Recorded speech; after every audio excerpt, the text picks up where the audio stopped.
Before it happened, I didn't believe in ghosts. Not because I thought I knew everything, but because I'd never experienced anything that couldn't be explained. Strange noises had causes. Shadows played tricks on your eyes. Old houses creaked because it expanded and contracted with changes in temperature. There was always an answer. Or at least, that's what I used to think. My name is Daniel, and this happened in the fall of 2022. I've changed a few names because some of the people involved still live in the same town, and I don't want them to deal with the attention that comes from telling a story like this. I was 28 years old, working as a freelance photographer. Most of my jobs involved taking pictures of houses for real estate listings. It wasn't exciting work, but it paid the bills and let me travel around the state. One Thursday afternoon, I got a phone call from a real estate agent named Karen. Daniel, I've got a property that's a little unusual. What kind of unusual? It's an old farmhouse about 45 minutes outside of town. The owner passed away last month, and the family wants to sell it as quickly as possible. That's pretty normal. She hesitated. The problem is that every photographer I've sent out there has refused to go back. I laughed. What happened? Bad roads. I wish that was all. She lowered her voice. They all said they felt like someone was inside the house watching them. I smiled even though she couldn't see it. Karen, people say that about old houses all the time. I know. And you don't believe them? I didn't. Until the third photographer called me from his truck, crying. That caught my attention. Crying. He left all of his equipment inside the house and drove away. Silence hung between us. Finally, I said, "So, why are you calling me?" "Because everyone else refuses." I looked at my calendar. The following day was completely open. What's the address? Friday morning was cold enough that a layer of fog still covered the fields as I drove toward the property. The GPS eventually lost signal. The paved road turned to gravel. Then the gravel became little more than dirt. Cornfields stretched for miles on both sides, interrupted only by clusters of dying trees. I hadn't seen another car in nearly 20 minutes. Eventually, the farmhouse appeared. It sat alone on top of a gentle hill, surrounded by rusted fencing and overgrown grass. The white paint had almost completely peeled away. Several windows were boarded shut. The front porch sagged in the middle like it had given up years ago. It looked abandoned, but something about it immediately made me uncomfortable. Not scared, just unwelcome. I parked beside an old wooden barn and climbed out. The silence hit me first. No birds, no insects, no wind. It felt like someone had muted the entire world. I grabbed my camera bag and headed toward the porch. Halfway there, I heard footsteps behind me. Crunch, crunch, crunch. I turned. Nothing, just empty grass. I stood still. The footsteps stopped. Probably an echo, I told myself. Old gravel does strange things. I continued walking. Crunch, crunch, crunch. Again.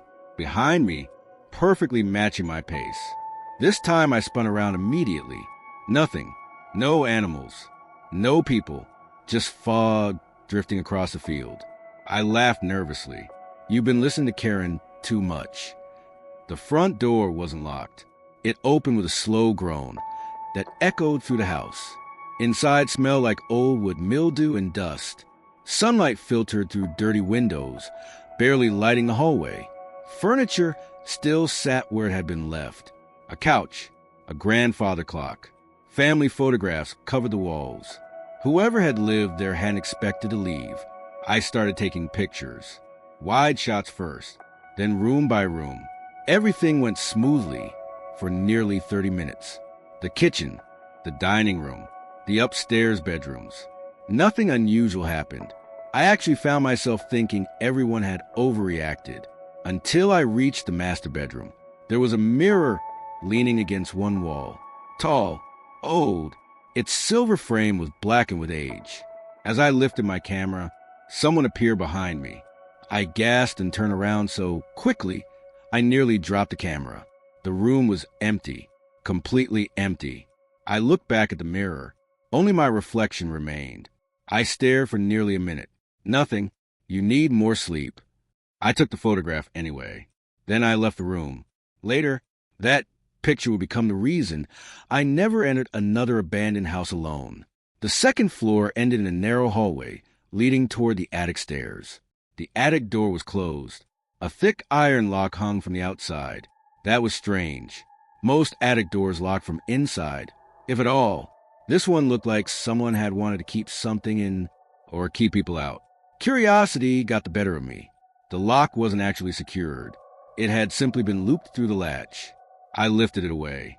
The moment I touched the metal, the temperature dropped. Not gradually. Instantly. My breath became visible. Goosebumps spread across my arms. I froze.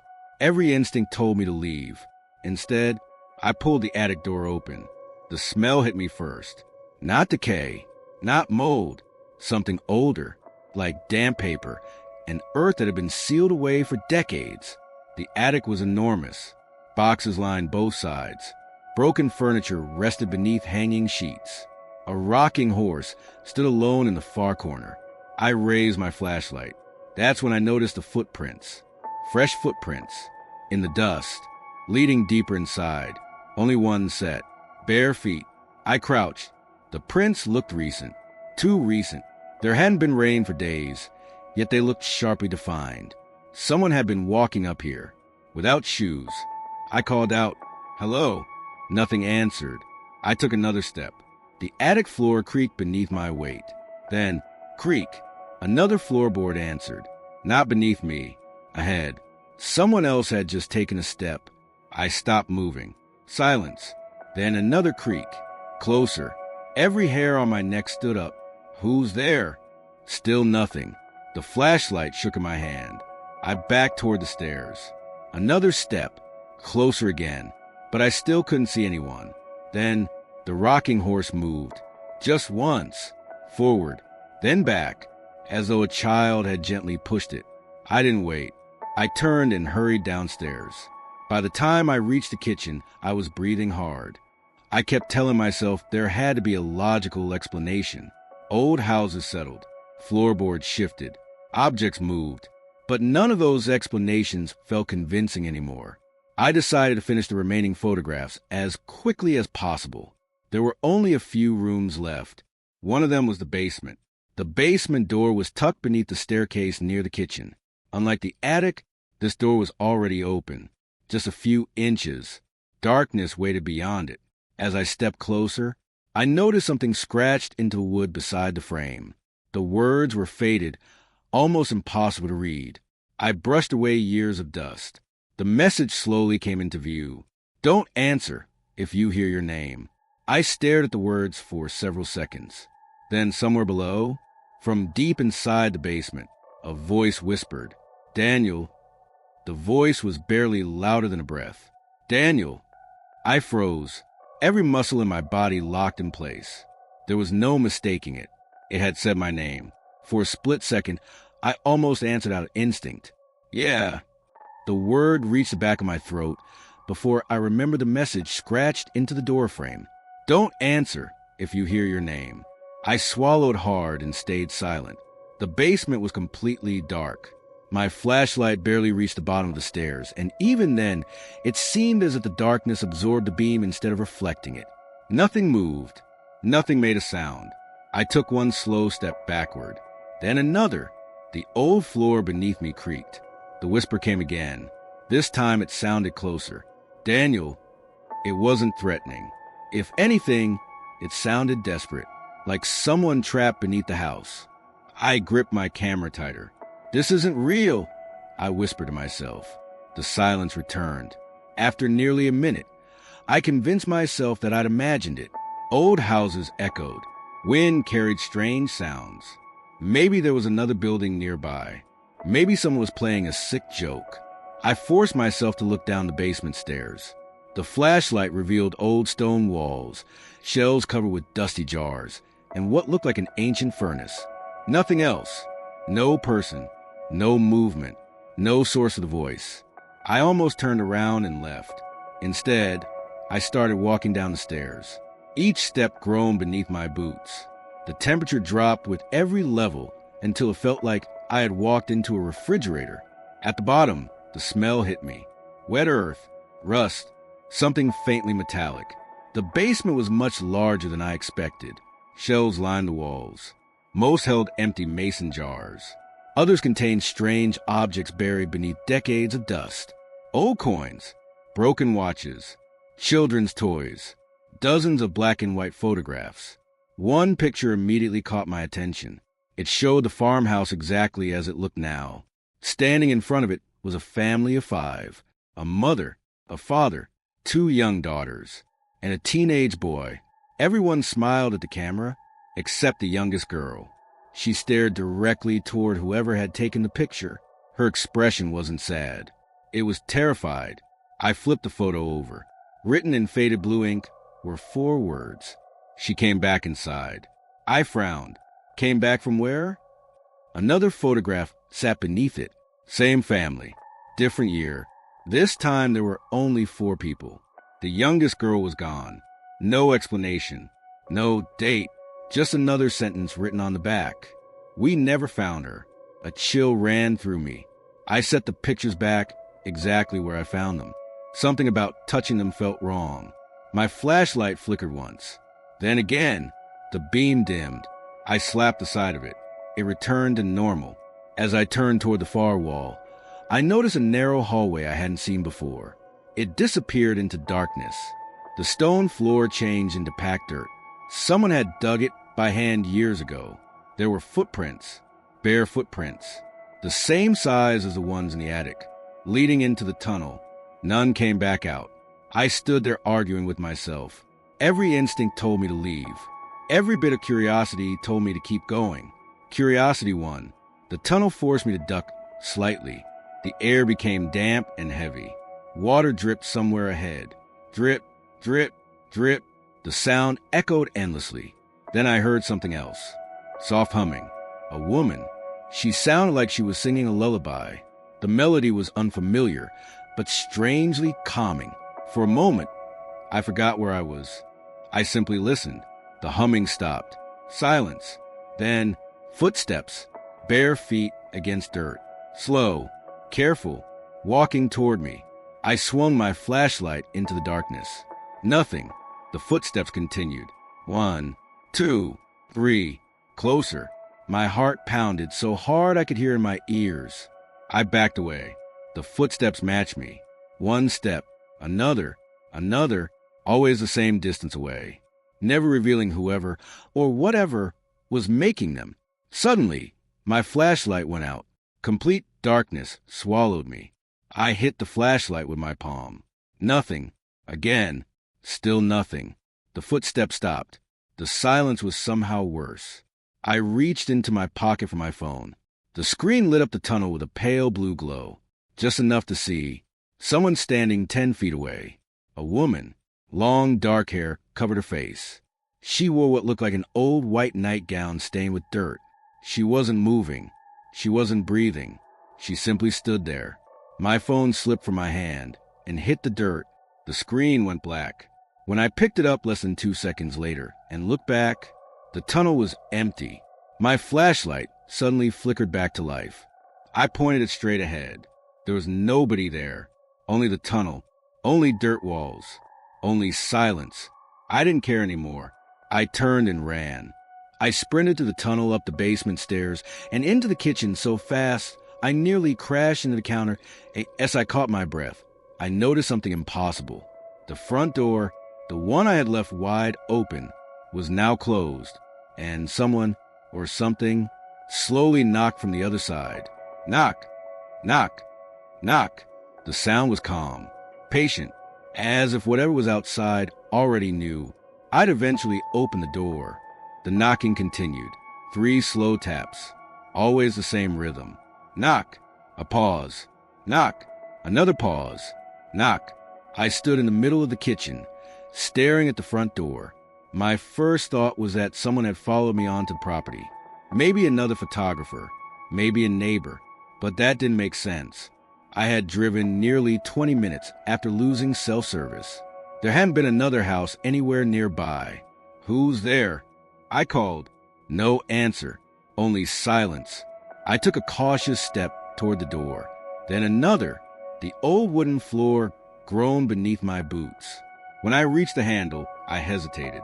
The knocking had stopped. I wrapped my hand around a cold brass knob and slowly pulled the door open. The porch was empty.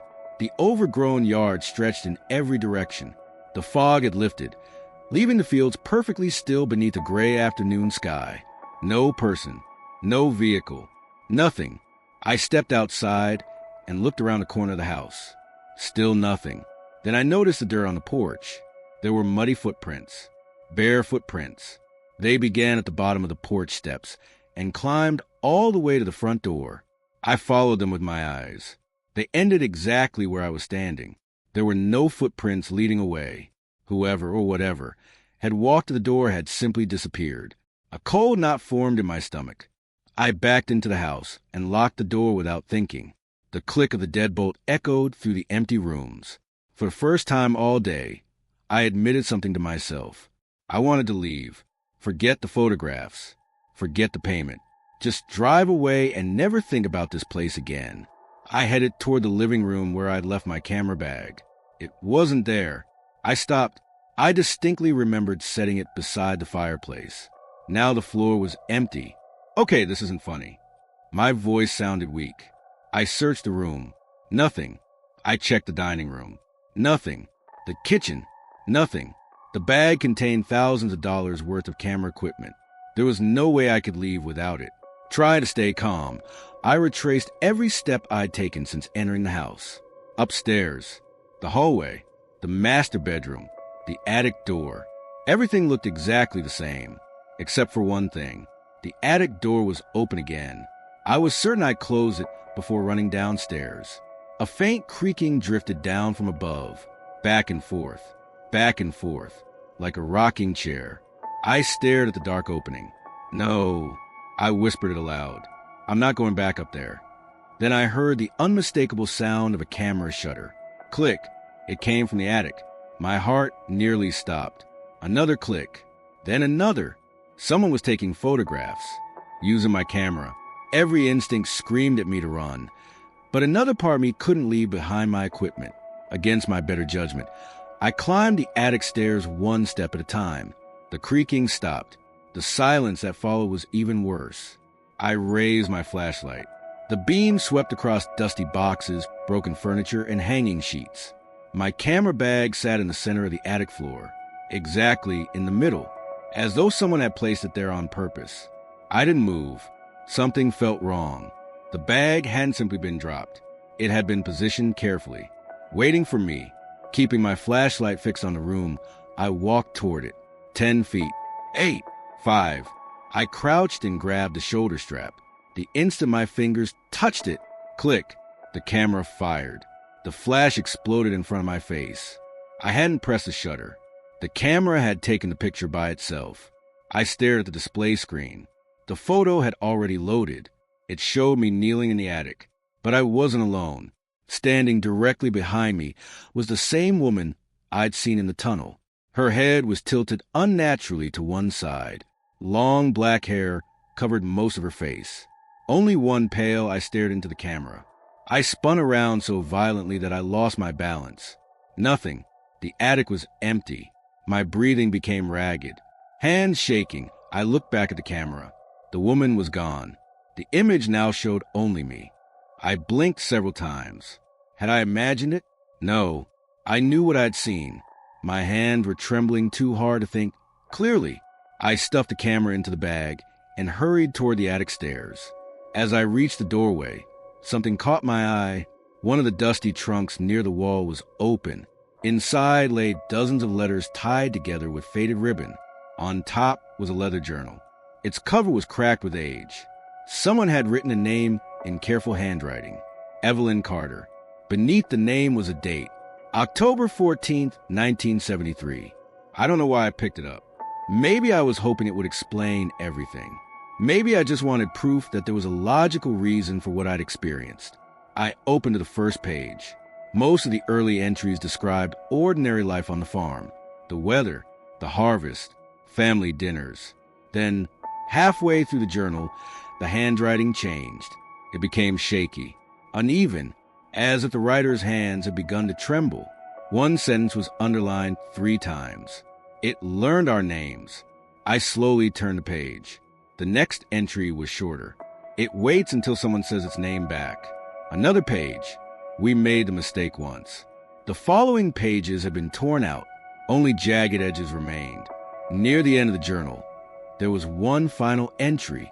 Just 3 words. Don't let. The sentence ended abruptly. The rest of the page had been ripped away. At that exact moment, a loud crash echoed from downstairs. Something heavy had fallen. Then came another sound. A man's voice, clear as day. Daniel. It was my father's voice. The problem was, my father had died 8 years earlier. My father's voice came again. Daniel. It was unmistakable. Not similar.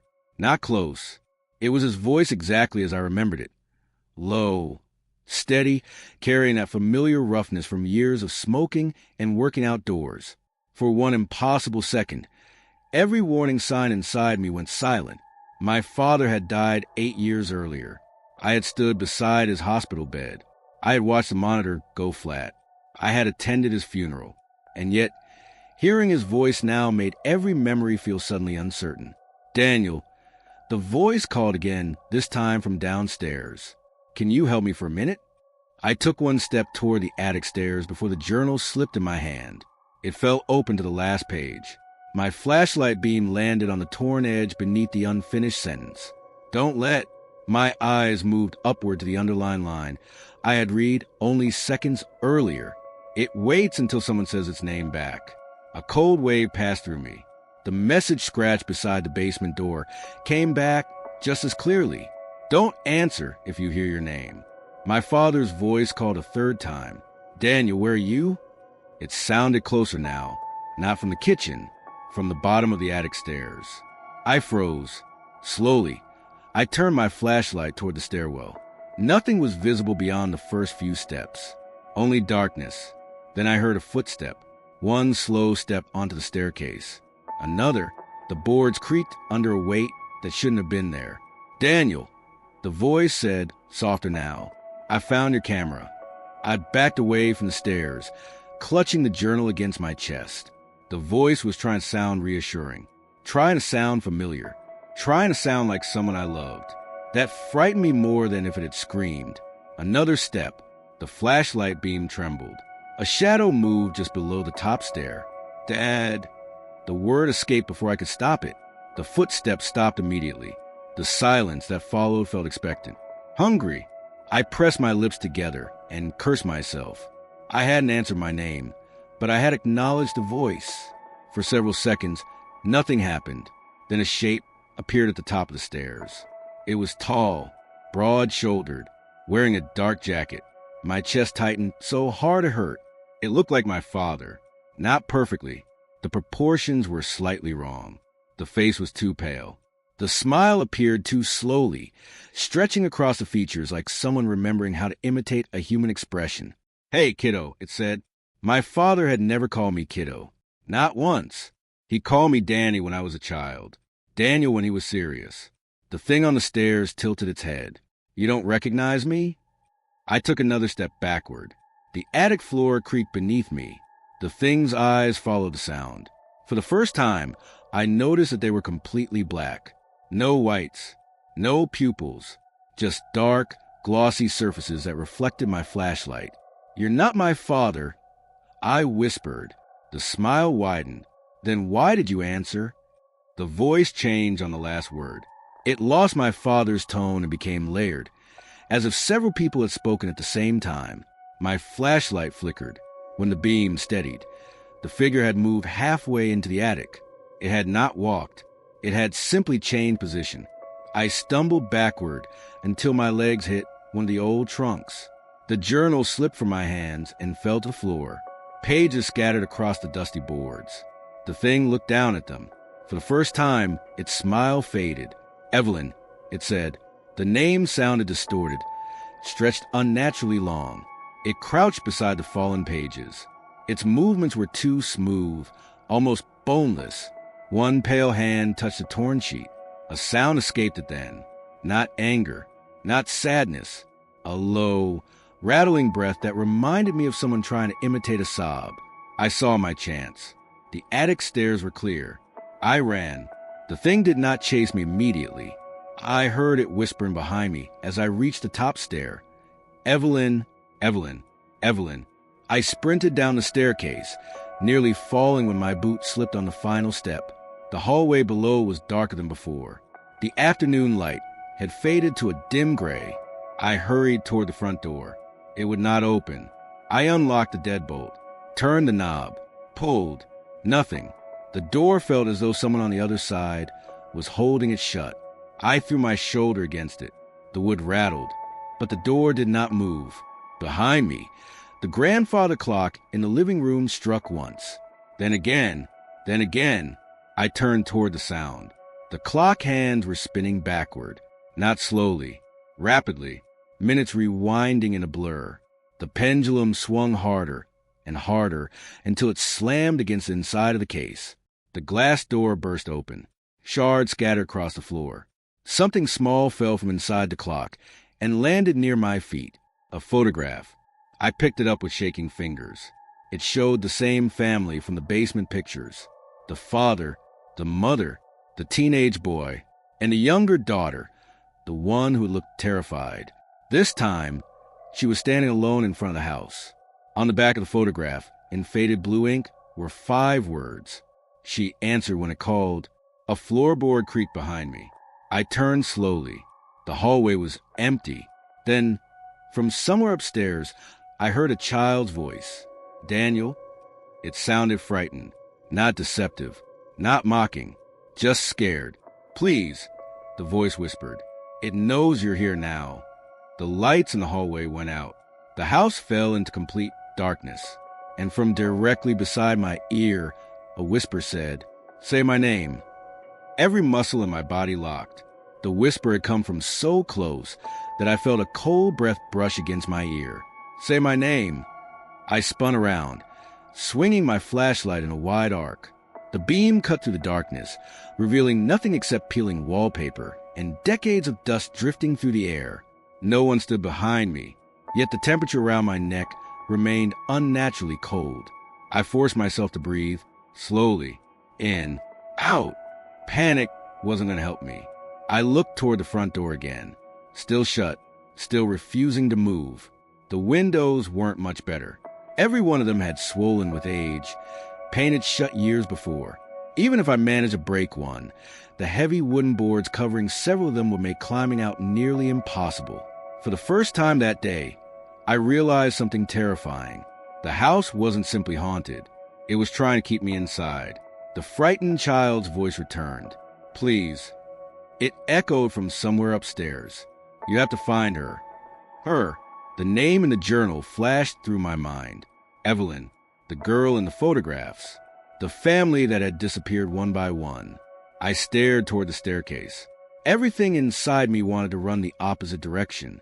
But another part of me knew that wandering blindly through the house wasn't going to save me. Whatever this thing was, it already knew exactly where I was. I tightened my grip on the flashlight and slowly climbed the stairs. Every step groaned beneath my weight. Halfway up, I noticed something strange. The family photographs hanging on the wall had changed. Earlier, every picture showed smiling faces. Now, each photograph was missing one person. In the oldest picture, the youngest daughter had vanished. In the next one, the mother was gone, then the teenage boy. Finally, only the father remained. His face had been scratched out with dozens of deep black lines. I stopped walking. I was certain these weren't the photographs I'd seen when I arrived. Then something moved inside one of the frames. I nearly dropped the flashlight. The father slowly turned his head. Inside the photograph, his eyes met mine. He raised one trembling finger, pointing toward the end of the hallway. The movement lasted less than 2 seconds. Then the photograph became perfectly still again. I whispered to myself, "No!" But I couldn't ignore it. I followed the direction he had pointed. At the very end of the hallway was a narrow door. It hadn't been there before. I was almost certain of that. The wallpaper surrounding it looked decades older than the rest of the house. The brass doorknob was polished, as though someone had been using it recently. My hand shook as I reached for it. The metal was ice cold. The door opened inward without a sound. Behind it wasn't another bedroom. It was a tiny nursery. The air smelled faintly of lavender beneath years of dust. A wooden crib stood against one wall. A faded rocking chair rested beside the window. Small toys covered the floor exactly where they'd been left decades earlier. Nothing looked disturbed, except the rocking chair was moving. Back, forth, back, forth. No wind, no sound, just the slow rhythm of someone invisible. I swept the flashlight across the room. The beam stopped on the wall above the crib. Words had been carved directly into the wood, not painted, carved, hundreds of tiny cuts. They read, "It learns who you miss most." A chill spread through my chest. Suddenly, everything made sense. The voice of my father, the warning about answering my name. Whatever lived here wasn't pretending to be random people. It was studying me, learning me, using my memories against me. A soft sob came from inside the closet. I turned. The closet door was slightly open, about 6 inches. Something shifted inside. "Hello?" I asked before I could stop myself. The sobbing stopped immediately. Silence. Then, a little girl's voice. "Is my mommy outside?" I closed my eyes. No. The answer came out before I had time to think. The voice became hopeful. "Will you help me find her?" I stared at the closet. Every instinct screamed at me not to open it.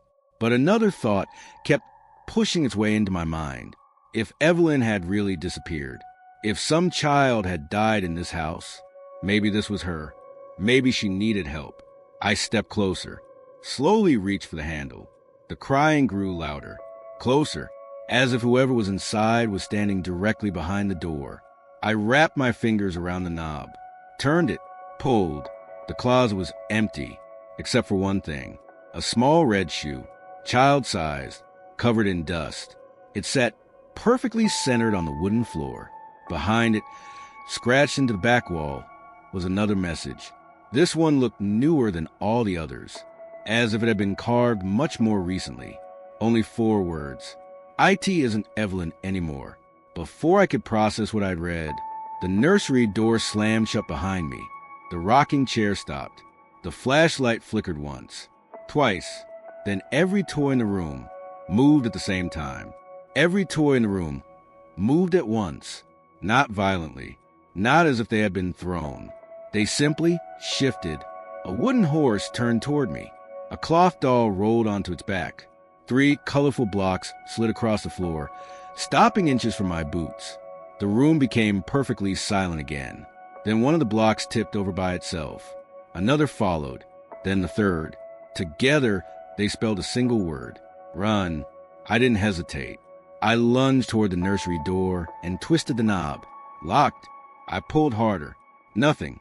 Behind me, the rocking chair began moving again. This time it wasn't slow. It rocked faster and faster until it was slamming against the wooden floor with enough force to shake the entire room. Bang, bang, bang. The sound echoed through the hallway outside. I refused to look back. Every instinct told me that if I turned around, I'd see something I would never forget.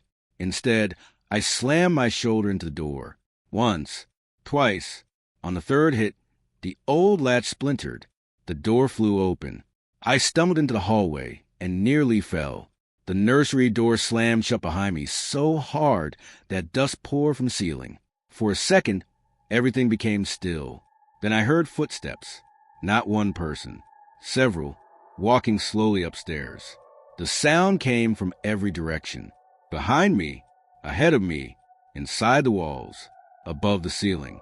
Each set of footsteps moved with perfect rhythm, as if an invisible family were walking through the house together. I backed toward the staircase. The photographs along the hallway had changed again. Now every frame was empty. No people, no house, only black backgrounds. Except the last picture. It showed me, standing exactly where I was, holding my flashlight, looking frightened. I stared at it in disbelief.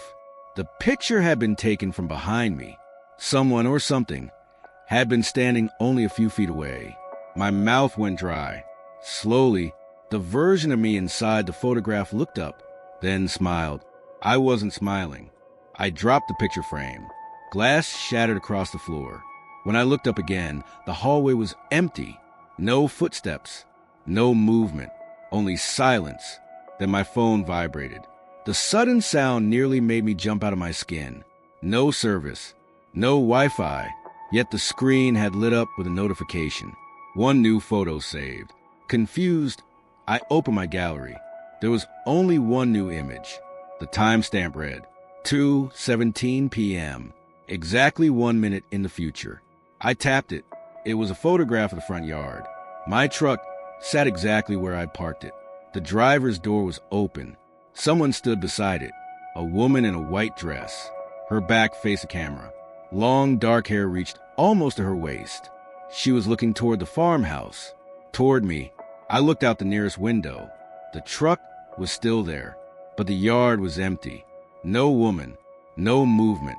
I looked back at the phone. The woman in the photograph had changed position. She was no longer beside the truck. She had crossed half the yard, still facing the house, still with her back to the camera. My pulse quickened. I refreshed the gallery. Nothing changed. Then, without warning, the image updated. She was standing on the porch, right outside the front door. I slowly turned toward the staircase leading downstairs. From where I stood, I couldn't see the entrance, only the lower hallway. A loud knock echoed through the house. 3 slow taps, exactly the same rhythm as before. Knock, knock, knock. The phone buzzed again. The photograph refreshed itself. The woman was no longer outside. She was inside the house, standing in the foyer, looking up the staircase, looking directly at the place where I was standing. I couldn't breathe. That photo wasn't showing the present. It was showing what was about to happen. Another vibration, another update. Now she stood halfway up the stairs, only a few steps below the second floor. I instinctively looked down. The staircase was empty. I looked back at the phone. Another update. She was at the top of the stairs, just beyond the edge of the photograph. Only her shoulder was visible, as if she had almost reached the photographer, as if she were standing exactly where I was. The phone screen suddenly went black. At the same instant, a cold hand settled gently on my shoulder. I didn't scream. I couldn't. Every muscle in my body locked. A woman's voice whispered from directly behind me. Soft, calm, almost relieved. You finally came back. I couldn't move. The hand on my shoulder felt impossibly cold, like it had been resting in ice for hours. Every instinct told me to turn around. Every instinct also told me that if I did, I'd regret it for the rest of my life. The woman's voice came again, quiet, almost gentle. I've been waiting. My breathing became shallow. Who are you? I managed to whisper. For several seconds, there was no reply. Then the hand slowly slid off my shoulder. I spun around. The hallway was empty. Nothing. The only sound was my own heartbeat echoing inside my ears. I took a step backward. My heel struck something on the floor. The leather journal. It had somehow ended up in the hallway. Even though I'd left it in the attic, I knelt and picked it up. Something was different. The pages no longer ended with the torn sentence. New writing covered the final page. The ink looked fresh, still wet. It read, "If you are reading this, it has started speaking to you. It will use familiar voices first. Then it will let you see people you trust. Do not believe them. If it touches you, it knows you." I swallowed hard. A single drop of black ink rolled down the page. No, not ink. Blood. It slid across the paper, leaving a dark trail before disappearing into the spine of the journal. The house groaned, not the normal creak of settling wood. This sounded deeper, as though the entire structure had exhaled. The hallway lights flickered once, twice, then every door upstairs swung open at the same time. Bang! Dust exploded into the air. I aimed my flashlight down the hallway. Every room was empty, except the last one. Someone stood inside. A little girl. She couldn't have been older than 8. She wore a faded blue dress. Her brown hair hung to her shoulders. Unlike everything else I'd seen that day, She looked completely normal. She wasn't transparent. She wasn't twisted or unnatural. She looked like an ordinary child. She slowly raised one finger to her lips. Shoo. Then she motioned for me to come closer. I should have run. Instead, I followed.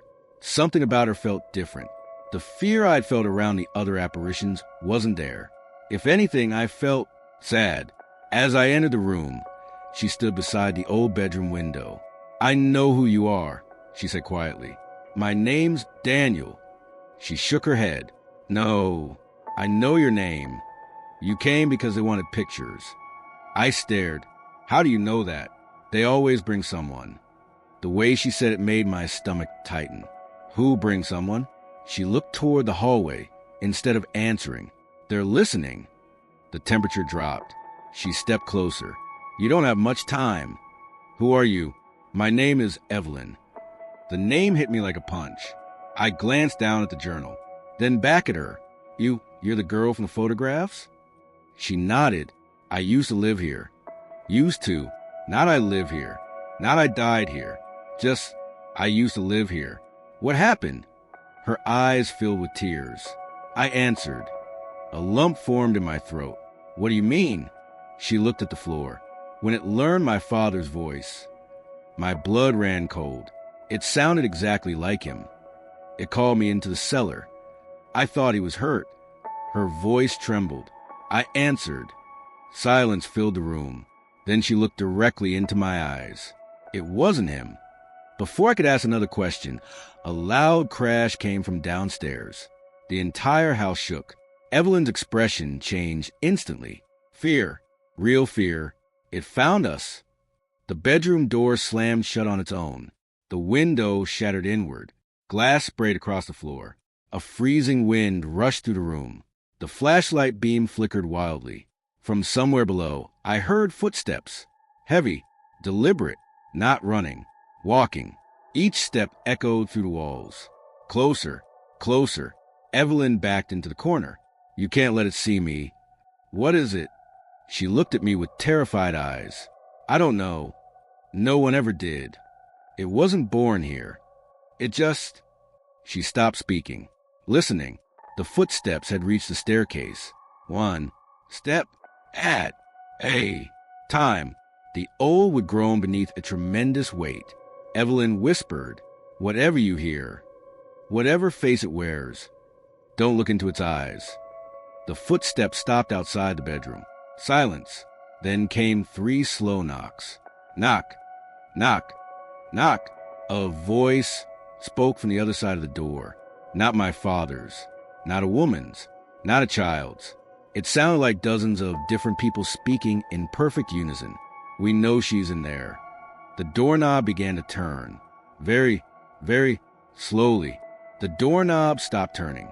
The room fell completely silent. Even the wind outside seemed to disappear. Evelyn stood frozen in the corner, staring at the door. Without looking at me, she whispered, "It's waiting." For what? For you to choose. I frowned. What choice? She slowly raised her hand and pointed toward the journal I was still holding. The house remembers everything. It can't leave, but it can make someone stay. Before I could ask what she meant, the bedroom door burst inward, not violently. It simply opened. The hallway beyond was empty. No footsteps, no shadow, nothing. Then every light in the house switched on at once. A warm yellow glow flooded every room. The house suddenly looked normal. Clean, lived in. I heard laughter downstairs. Plates clinked together. Someone turned on an old radio. The smell of fresh bread drifted through the hallway. It was as if the farmhouse had returned to another time. Confused, I walked toward the staircase. Evelyn. There was no answer. When I looked back, the little girl was gone. As I reached the first floor, I saw them. The family from the photographs. The father sat at the dining table reading a newspaper. The mother carried a bowl of soup from the kitchen. The teenage boy laughed at something on the radio. Evelyn sat quietly in her chair, coloring in a notebook. None of them looked like ghosts. They looked completely alive. The father smiled at me. Daniel. His voice was calm. You made it. My heart pounded. I don't understand. He folded the newspaper. Neither did I. The room became silent. He looked toward Evelyn. She answered something that wasn't me. Then he looked back at me.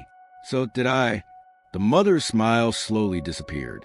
The boys stopped moving. Evelyn lowered her crayon. Every member of the family turned toward me at exactly the same moment. Their eyes became completely black. The walls trembled. The lights exploded. Darkness swallowed the room. Something grabbed my wrist. I jerked backward. It was Evelyn, not the smiling child from the table. The frightened little girl I'd met upstairs. Run. She pulled me toward the front door. The house roared behind us. Not creaked, not groaned, roared. The sound was like dozens of voices screaming through the walls. Doors slammed. Windows shattered. The staircase collapsed behind us. Pictures flew from the walls. As we reached the front entrance, Evelyn shoved the journal into my hands. You have to leave it here. What about you? She smiled sadly. I never left. The front door flew open by itself. Cold evening air rushed inside. For the first time all day, I could see my truck. The path to it was clear. I looked back one last time. Evelyn was standing in the doorway. The darkness behind her slowly wrapped around her feet like black smoke. Thank you, she whispered. Then the door slammed shut. I ran. I don't remember reaching the truck. I only remember starting the engine and driving. I didn't stop until I reached the nearest gas station, nearly 40 minutes later. There were people there, cars, street lights. Everything felt normal again. I called Karen and told her I was done. She asked if I had gotten the photographs. I looked at my camera for the first time since leaving. The memory card was empty. Every picture I'd taken had vanished, except one, the very last image. It wasn't a photograph I remembered taking. It showed the farmhouse from outside. Standing on the front porch was Evelyn. She wasn't alone. Behind her stood dozens of shadowy figures. Some were adults. Some were children. All of them stared directly into the camera. At the center of the group stood a tall figure with no visible face, only darkness. As I stared at the picture, the screen flickered. The image changed. Every shadow disappeared. Only Evelyn remained. Across the bottom of the photograph, words slowly appeared that hadn't been there before. Thank you for opening the door. The camera shut itself off. It never worked again. Months later, curiosity got the better of me. I searched public records of the farmhouse. The property had been abandoned since 1973 after the Carter family disappeared without explanation. No bodies were ever found. The official report concluded they had simply left. Neighbors insisted otherwise. Several claimed they had heard voices calling their names from the property for years afterward. The house was eventually scheduled for demolition. The crew arrived early one morning. By noon, every worker had quit. None of them would explain why. The farmhouse still stands today. No one lives there. No one maintains it. Yet every few months, the local sheriff's office receives another report from someone who stopped on the old road. They all tell the same story. A little girl was standing on the porch. She looked frightened. She waved for help. And just before they drove away, they heard someone they loved call their name from inside the house. I've never gone back. I never will. But sometimes, usually just after midnight, my phone lights up a notification. No ringtone. No sender. Just one new photograph. Every time it's the same image. The farmhouse. The front porch. And with each new picture, one more shadow is standing beside Evelyn. The last photograph arrived 3 nights ago. This time, there was one more person in the picture. He was standing in the back row, facing away from the camera. He was wearing my jacket, and in the reflection of the farmhouse window, I was still inside.